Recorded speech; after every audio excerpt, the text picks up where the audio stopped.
Alléluia. Bonjour à tous mes bien-aimés, je vous souhaite la bienvenue dans la maison du Seigneur. J'espère que vous allez bien. Voilà. Et si vous allez bien, je vous invite en ce matin à pouvoir vous louer. Alors là, pas du tout. À pouvoir vous lever, merci ma soeur qui a compris. À pouvoir vous lever pour louer notre Dieu. Alléluia. Parce que justement, nous voulons voir Jésus élevé. Amen. Ah, c'est encore fatigué. Nous voulons voir Jésus élevé. Alléluia. Amen.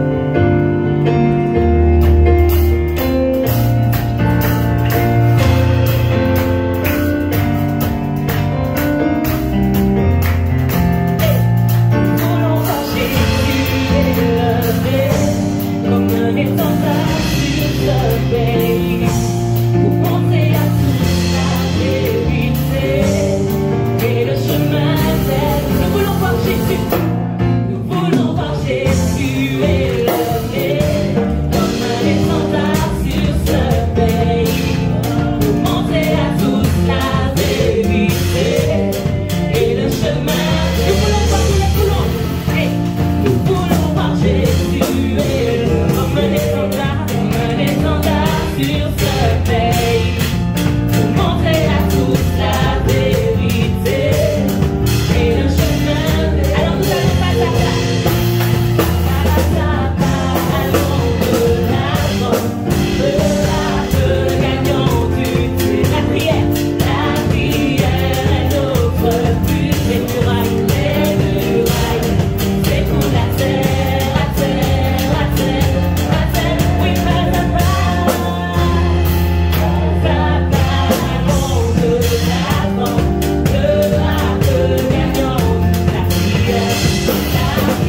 Chaque fois que je marche par le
Et nous voulons dire combien notre Dieu est grand.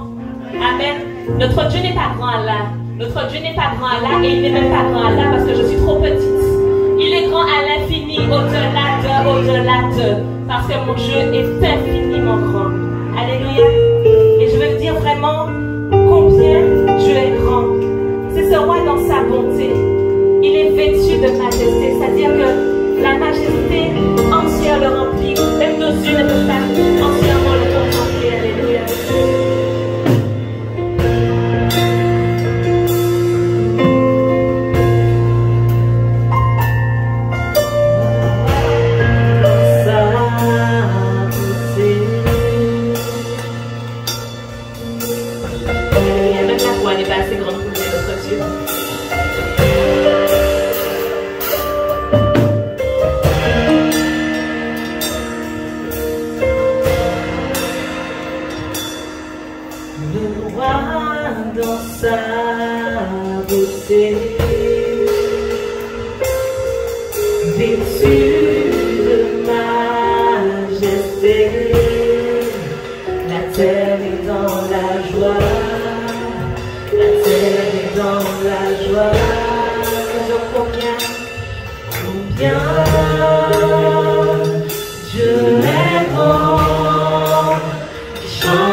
Commencement et fin, commencement et fin, céleste Trinité, céleste Trinité, Dieu d'éternité, Dieu d'éternité, il est l'agneau divin, il est l'agneau divin, chantons combien Dieu est grand, chantons-le combien Dieu est grand, Dieu est grand, tous verront combien Dieu est grand, et tous verront combien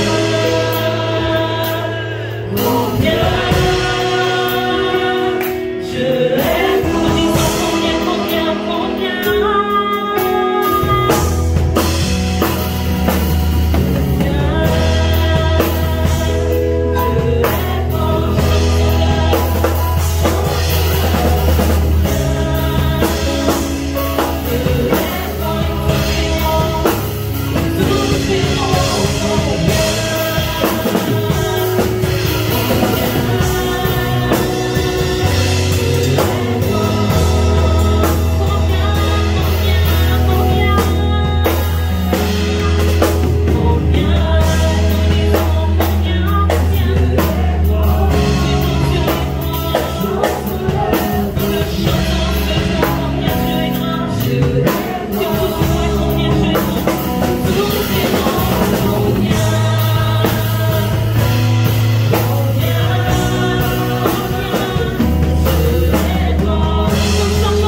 venu dans l'obscurité.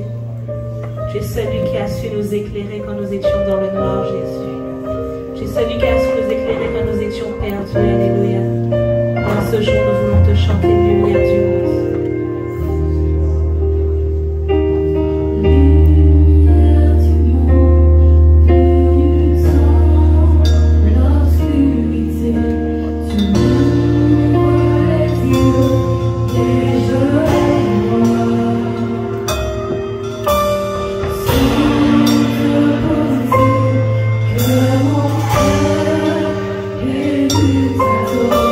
Je sais que ma vie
Alléluia, gloire à Dieu. C'est vrai, Jésus nous élève en plus haut. Alléluia. Merci Seigneur. On va se terminer nous adorons. Alléluia. Je dis bonjour à chacun et à chacune de vous. Que la grâce et la paix de Dieu soient notre partage en ce matin. Amen. Alors, notre Dieu est vivant, n'est-ce pas? Notre Dieu est bon. Et j'ai à cœur de prendre un chant. Ce chant, c'est le lieu le plus élevé, se trouve à tes pieds, et m'y prosterner, cette rencontre. Vous savez, alors que j'étais en train de préparer le message, j'ai réalisé que nous avons besoin de rencontrer véritablement Jésus. Et vous savez, l'adoration nous permet de rencontrer Jésus, d'avoir véritablement, de rentrer pleinement dans sa présence. Et vous savez, alors que les chants étaient en train les chants étaient en train de chanter et tout, je me suis dit, mais il faut que nous puissions rencontrer Jésus encore. Pas que nous ne le connaissions pas, mais que nous le connaissions encore mieux, plus profondément. Alors que nous puissions chanter ce chant, le lieu le plus élevé, alors, je ne sais pas pourquoi les chants ne sont pas encore là, on n'est pas encore compris, mais par la grâce de Dieu, ils arrivent. Alléluia. Et que ce ne soit pas un chant supplémentaire, mais que par ce chant, nous puissions aspirer à avoir une nouvelle rencontre avec Dieu. Que nous puissions aspirer à toucher Dieu en ce matin. Et vous savez, notre Dieu, il est au milieu de nous. Et des fois, nous sommes là, nous savons qu'il est là, mais nous ne sommes pas encore rentrés véritablement dans la révélation que notre Dieu est au milieu de nous. Le lieu le plus élevé se trouve à tes pieds. Alléluia. Se trouve à tes pieds et m'y prosterner, c'est te rencontrer.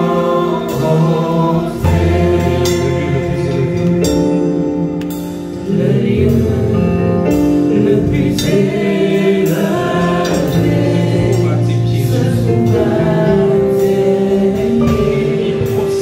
et m'y prosterner.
nos imperfections, avec nos manques, avec nos doutes, avec nos questions. Et Saint-Esprit, tu es présent. Et tu as une parole pour chacun de nous. Chacune de nous. Tu veux nous faire du bien ce matin. Et par ton Saint-Esprit, je crois que tu relèves ce matin.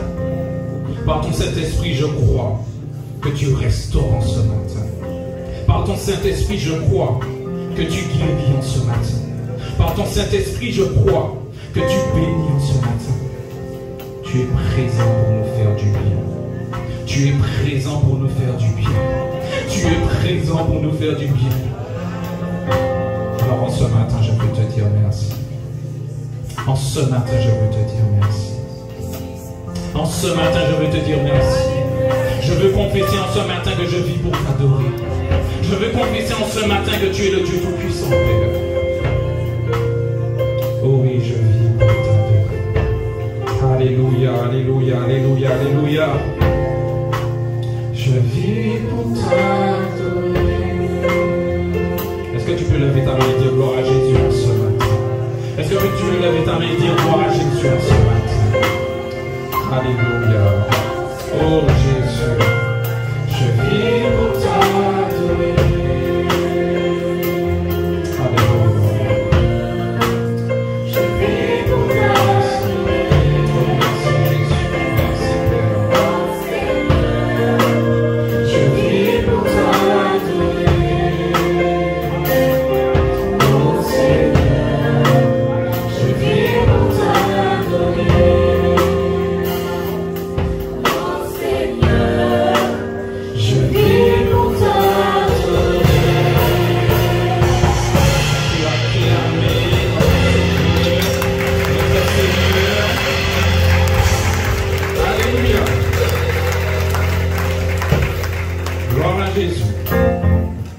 Eh bien, nous allons ouvrir la parole de Dieu dans Genèse au chapitre 12.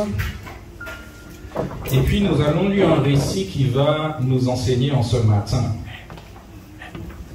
Alors, si je n'ai pas encore fait, je vous salue. Je salue aussi ceux qui sont sur Zoom. Je bénis chacun d'entre vous. Et puis, nous lisons un récit dans Genèse au chapitre 12, à partir du verset 10 jusqu'au verset 20. Donc, il nous est parlé d'Abram. Abram qui deviendra après Abraham. Donc, à partir du verset 10, il nous est dit: il y eut une famine dans le pays, et Abram descendit en Égypte pour y séjourner, car la famine était grande dans le pays. Comme il était prêt d'entrer en Égypte, il dit à Sarai, sa femme: voici, je sais que tu es une femme belle de figure. Quand les Égyptiens te verront, ils diront: c'est sa femme, et ils me tueront et te laisseront la vie. Dis, je te prie que tu es ma sœur, afin que je sois bien traité à cause de toi, et que mon âme vive grâce à toi. Verset 14. Lorsqu'Abram fut arrivé en Égypte, les Égyptiens virent que la femme était fort belle. Les grands pharaons la virent aussi et la vantèrent à Pharaon. Et la femme fut emmenée dans la maison de Pharaon. Il traita bien Abram à cause d'elle. Et Abram reçut des brebis, des bœufs, des ânes, des serviteurs et des servantes, des ânesses et des chameaux. Verset 17. Mais l'Éternel frappa de grandes plaies. Ah, je me suis un peu perdu. Voilà, verset 17. Mais l'Éternel frappa de grandes plaies Pharaon et sa maison au sujet de Sarai, femme d'Abram. Alors Pharaon appela Abram et dit: qu'est-ce que tu m'as fait? Pourquoi ne m'as-tu pas déclaré que c'est ta femme? Pourquoi as-tu dit c'est ma sœur? Aussi l'ai-je prise pour femme. Maintenant voici ta femme, prends-la et va-t'en. Et Pharaon donna ordre à ses gens de le renvoyer, lui et sa femme, avec tout ce qui lui appartenait. Amen. Et nous remercions le Seigneur pour sa parole. Ici, nous voyons Abram. Et Abram, et si vous êtes un habitué normalement, on devrait tous s'habituer, mais si vous êtes un habitué de la lecture de la parole, Vous savez que de Genèse 1 à Genèse 11, il nous est parlé de la création, du commencement, il y a l'histoire de Noé, il y a toutes ces histoires. Et à partir de Genèse 12, l'Éternel va appeler un homme Abram. Et nous savons dans la suite de l'histoire qu'Abram, il va faire un peuple qu'on appelle le peuple d'Israël, son peuple élu. Mais regardez ce qu'il nous est dit au verset 1. L'Éternel dit à Abram, va-t'en de ton pays, de ta patrie et de la maison de ton père, dans le pays que je te montrerai. Donc Abram reçoit l'appel divin, l'appel de Dieu. Il doit quitter son pays, il doit quitter sa patrie, il doit quitter la maison de son père. Et il doit aller dans le pays que Dieu va lui montrer. Et nous voyons que Abram va obéir, et donc il va se diriger vers le pays. Et nous arrivons au verset 10. Et au verset 10, qu'est-ce qui se passe? Il y a une famine dans le pays. Et vous savez, la famine, c'est un imprévu de la vie. Vous savez, des fois, on peut planifier beaucoup de choses, mais il arrive qu'il y a des fois des imprévus. Et c'est pour ça qu'on les appelle imprévus, parce qu'on ne peut pas les prévoir. Et là, Abram, il n'a pas du tout prévu qu'il y ait une famine dans le pays. Et qu'est-ce que Abram va faire? Il va décider de descendre en Égypte. Vous savez, la première leçon que nous pouvons tirer, c'est que Abram, alors qu'il a reçu la promesse de Dieu, alors qu'il a reçu la parole de Dieu, il a reçu l'appel de Dieu, Abram se retrouve devant un imprévu, et devant un imprévu, il va autre part. Au lieu de rester, parce que Dieu ne lui a pas dit de partir du pays, hein. Parce que vous savez que même s'il y a famine, Dieu peut te nourrir. Hein. Amen, amen, amen, amen. J'ai besoin que des personnes ne sont pas d'accord avec moi. Mais même s'il y a famine, Dieu est capable de te nourrir.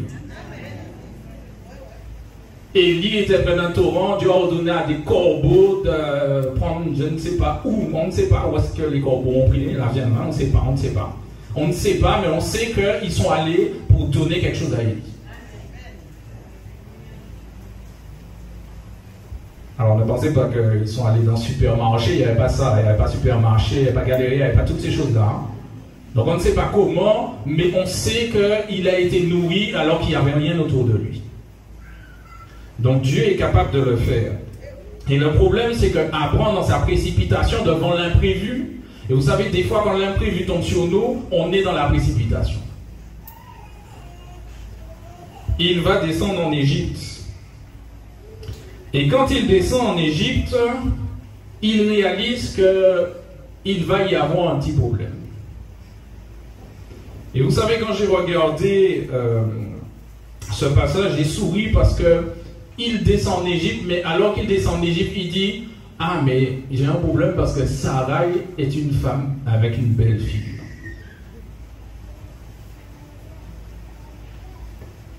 Et comme Sarai est une femme avec une belle figure, alors qu'est-ce qu'ils vont faire? Ils vont me tuer, ils vont me prendre et tout, et puis je n'aurai pas la vie sauve.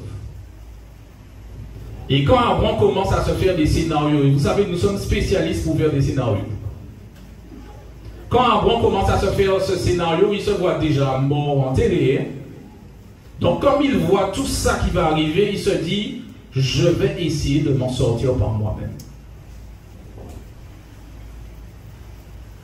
Et vous savez, nous aussi, des fois, quand, suite à l'imprévu, nous prenons une mauvaise décision, nous nous retrouvons dans une voie qui n'est pas la voie que Dieu veut que nous soyons. Et qu'est-ce qu'on fait? Eh bien, on va s'enfoncer encore plus.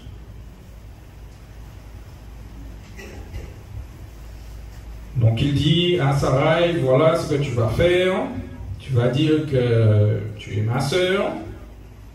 Donc, on appelle ça comment? C'est un mensonge. Donc, Abram, qu'est-ce qu'il va faire pour se sortir de la situation? Il va donner un mensonge.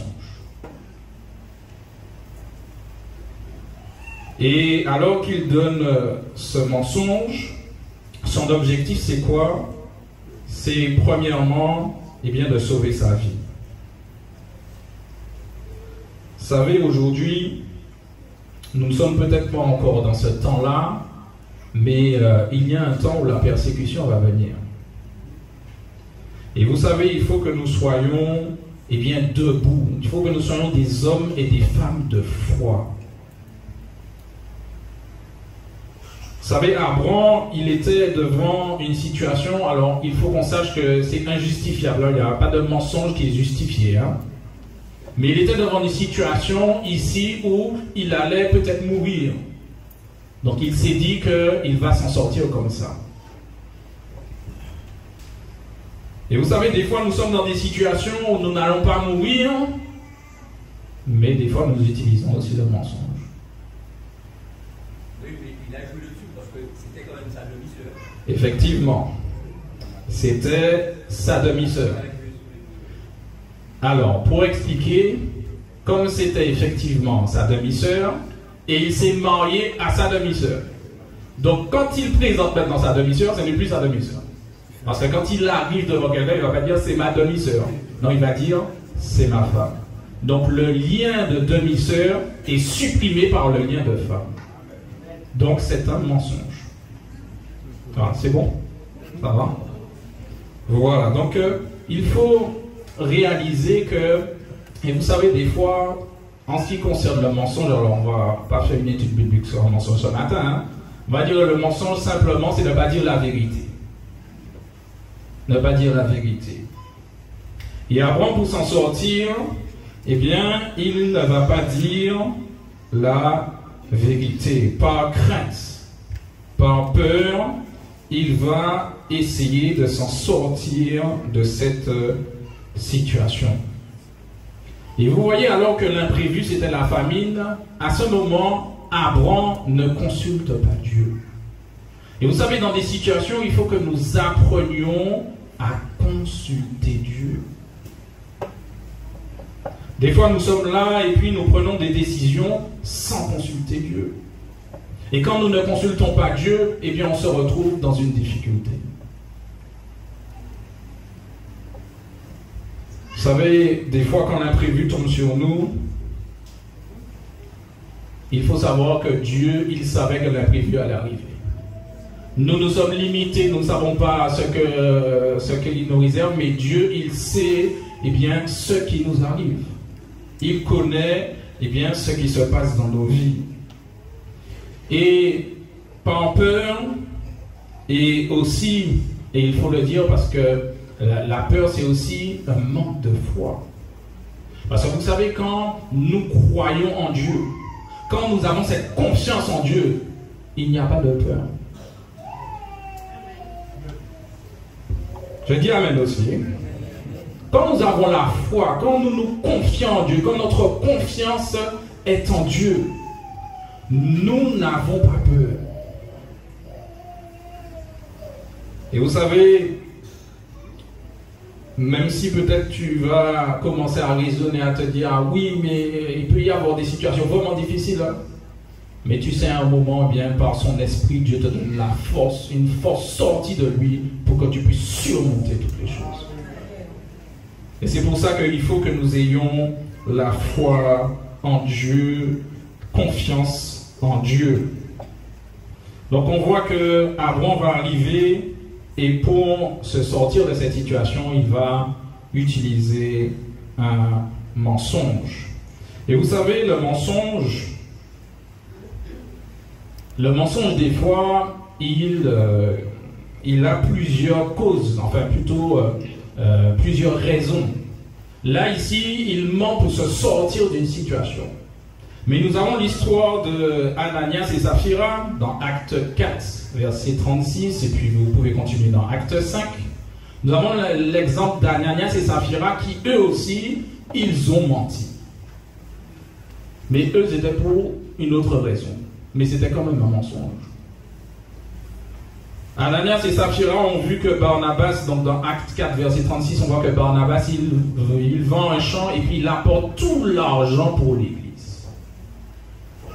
Et puis Ananias et Saphira voient ça, et quand ils voient ça, ils se disent, ah, et puis certainement, il y a eu peut-être Barnabas, je sais pas, peut-être été honoré par rapport à ça. Ils se sont dit, on va faire la même chose, mais on va dire qu'on a vendu tout, voici tout l'argent, mais on va garder un petit peu. C'était leur plan de mensonge. Et qu'est-ce qui s'est passé? Donc on peut le lire dans Actes chapitre 5. On va juste lire la réponse de Pierre dans Actes au chapitre 3. Dans Actes au chapitre 3, 5 plutôt, 5 et verset 3.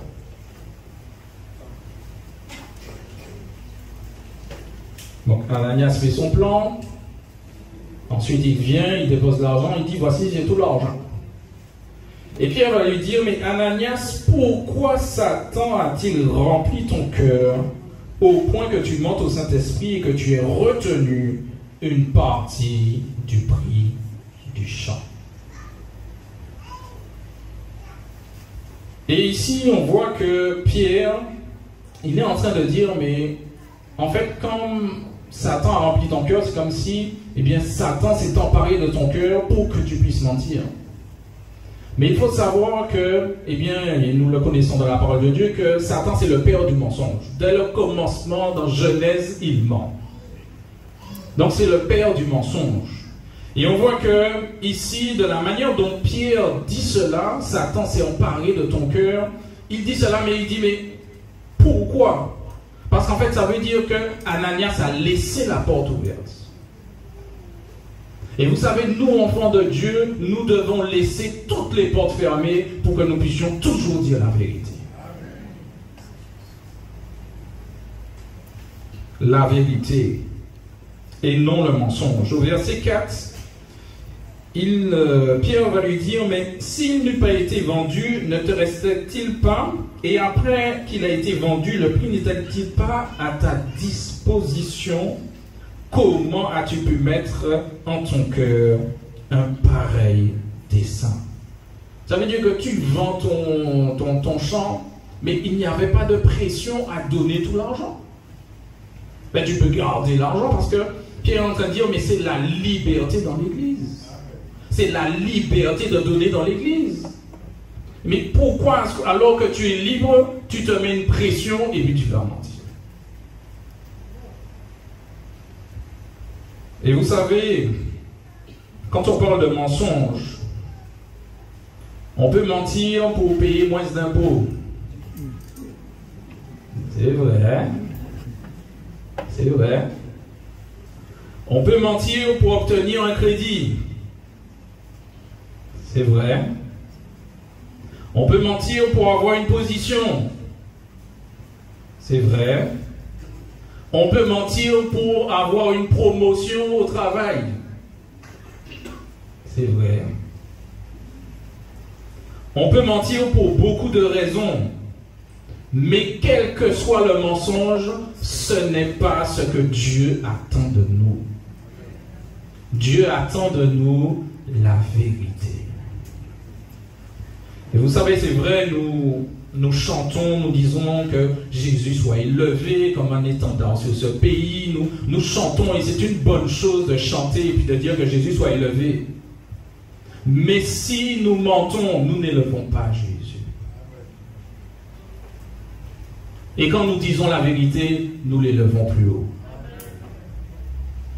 Parce que vous savez, si à ton travail, tu dois dire la vérité et la vérité te coûte quelque chose, les autres savent que la vérité va te coûter quelque chose. Et les autres, je parle des collègues, patrons ici, les autres savent qu'à ta place, ils auraient menti. Et quand toi, tu dis la vérité, mi bel témoignage. Mi bel témoignage. Et c'est pour ça, pour revenir à Abraham, alors que Abraham, on va dire que Abraham, il venait d'être appelé, il commençait son cheminement avec Dieu, il commençait tout juste. Et vous savez, quand on commence, alors imaginez que je cours le marathon, on imagine, hein, parce que je ne pourrais pas faire ça, Mais imaginez que je cours le marathon, si j'ai fait 5 km, il faut m'encourager. Même si je ne suis pas arrivé au bout, mais j'ai quand même fait 5 km. Et vous savez, quand on commence dans la vie chrétienne, il faut encourager, même si ce n'est pas ce qu'on attend. Il faut que nous puissions encourager. Encourager les commencements. Encourager ce que l'autre fait. Lui donner une parole pour le fortifier. Il faut que nous fassions cela. Et Abraham, il n'avait pas encore tout, je vais dire, tout ce qu'il fallait pour pouvoir faire, on va dire, la volonté de Dieu. Mais vous savez ce qui est merveilleux avec Dieu? C'est que dans la suite de l'histoire, Dieu a rétabli les choses pour Abraham. C'est-à-dire que, alors qu'on a pris Sarai, et Dieu sait le projet qu'il a pour Abraham et Sarai. Et tu sais, Dieu connaît, et Jérémie l'a dit, je connais les projets que j'ai formés sur toi. Il faut savoir que Dieu a formé des projets sur toi. Et ces projets, il va les mener à son terme. Et si tu as glissé, comme Abraham, tu t'es retrouvé un petit peu t'as un peu trébuché. Eh bien, Dieu veut que tu te relèves en ce matin. Dieu veut que tu relèves la tête en ce matin. Parce qu'il est capable, déjà il te pardonne. Il faut demander pardon parce qu'il faut savoir que quand on a menti, il faut demander pardon à Dieu. Et puis Dieu nous pardonne. Dieu nous pardonne. Ananias, il voulait avoir une position. Il voulait les éloges. Ananias voulait qu'on puisse dire « Ah oui, c'est bien Ananias, tu es un bon chrétien. » Mais vous savez, des fois, ce qu'il faut que nous puissions comprendre, c'est que dans une communauté, quelle qu'elle soit, vous savez, aujourd'hui, on te dit tu es bien et tout, c'est bien et tout, et voilà. Mais 2 jours après, tout peut changer. 2 jours après, tout peut changer. Les mêmes bonnes décisions qu'on disait qui étaient bien, que c'est pas bon. C'est pour cela, nous devons rechercher, la volonté de Dieu dans ce que nous faisons. Nous devons rechercher ce que Dieu veut dans ce que nous faisons. Et quand tu fais ce que Dieu veut, bien peut-être qu'aussi il y a des personnes qui ne sont pas d'accord, mais reste dans ta position. Parce que je te dis, tu commences à écouter celui-là, à un moment tu es perdu. Il faut rester dans la volonté de Dieu. Il faut demeurer dans la volonté de Dieu. Et dans Éphésiens 4, au verset 17, Éphésiens 4, à partir du verset 17,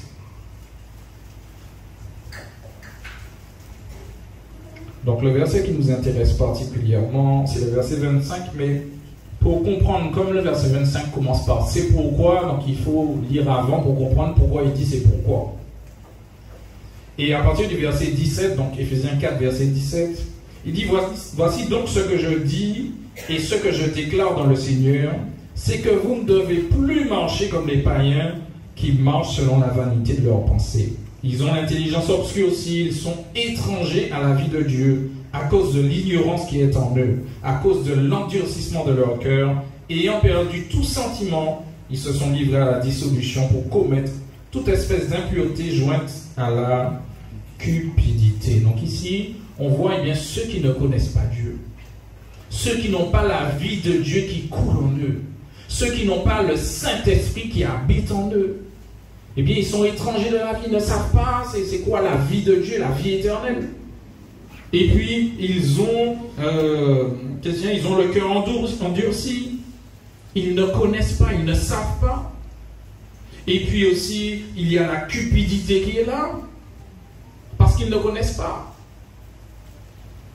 Mais au verset 20, il dit, mais vous, ce n'est pas ainsi que vous avez appris Christ, si du moins vous l'avez entendu, et si conformément à la vérité qui est en Jésus, c'est en lui que vous avez été instruits à vous dépouiller eu égard à votre vie, passer du vieil homme qui se corrompt par les convoitises trompeuses, à être renouvelé dans l'esprit de votre intelligence et à revêtir l'homme nouveau, créé selon Dieu dans une justice et une sainteté que produit la vérité.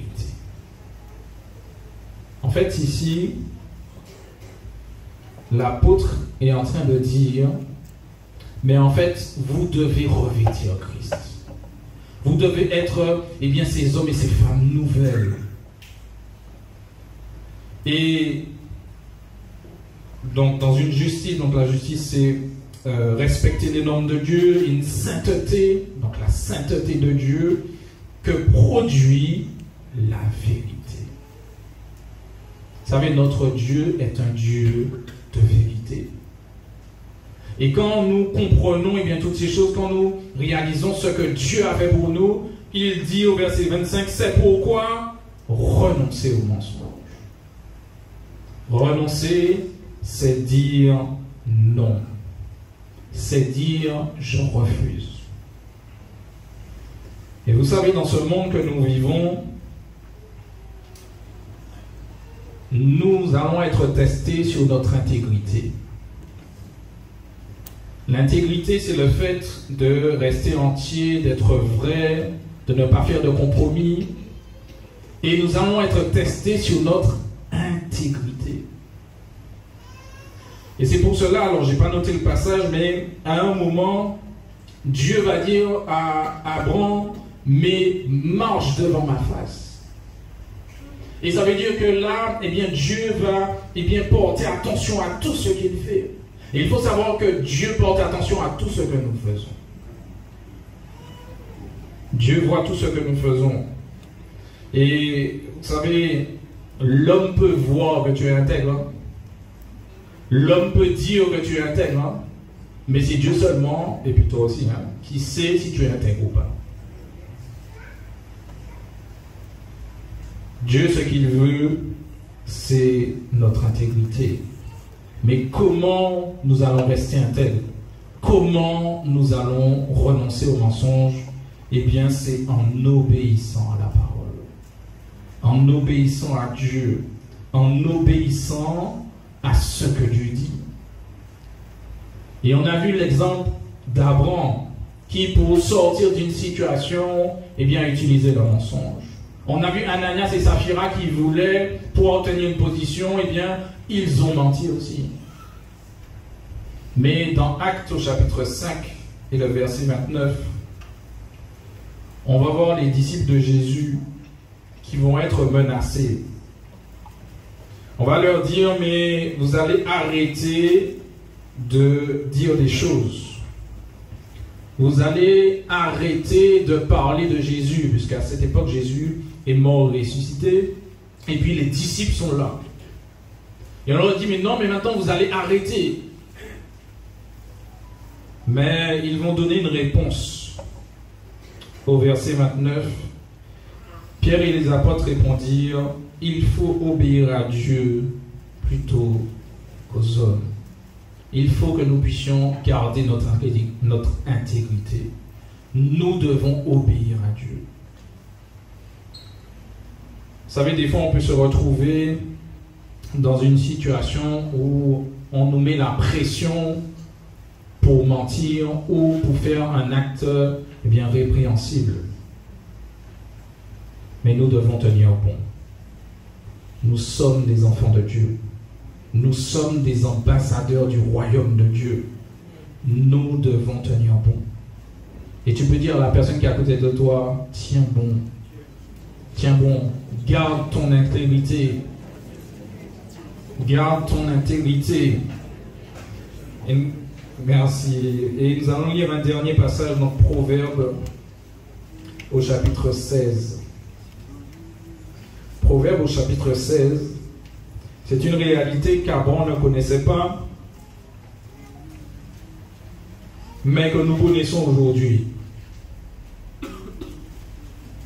Maintenant, il nous faut saisir cette parole pour que nous puissions, alors quand je dis saisir cette parole, c'est par la foi, qu'elle puisse trouver le chemin de nos cœurs pour qu'elle puisse porter du fruit. Donc, Proverbe 16, verset 7, il nous a dit, quand l'Éternel approuve les voies d'un homme, Proverbe 16, verset 7, il dispose favorablement à son égard même ses ennemis. Quand Dieu approuve les voies d'un homme. C'est-à-dire que quand Dieu regarde tes voies, il dit « Ok, c'est bon, validé ».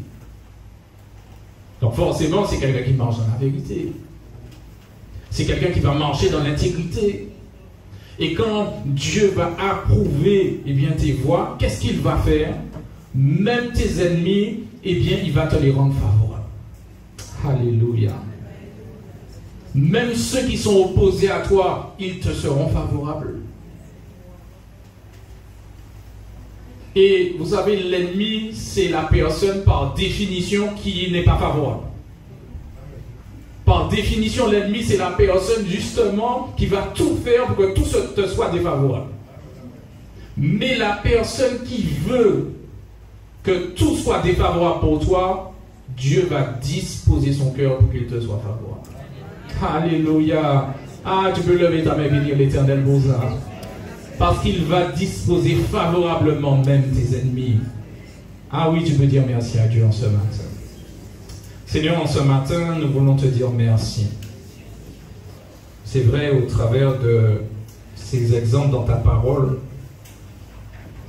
nous voyons que des fois, et nous ne voulons pas regarder à Abraham, ni regarder à Ananias et Saphira, mais nous voulons regarder à nous en ce matin.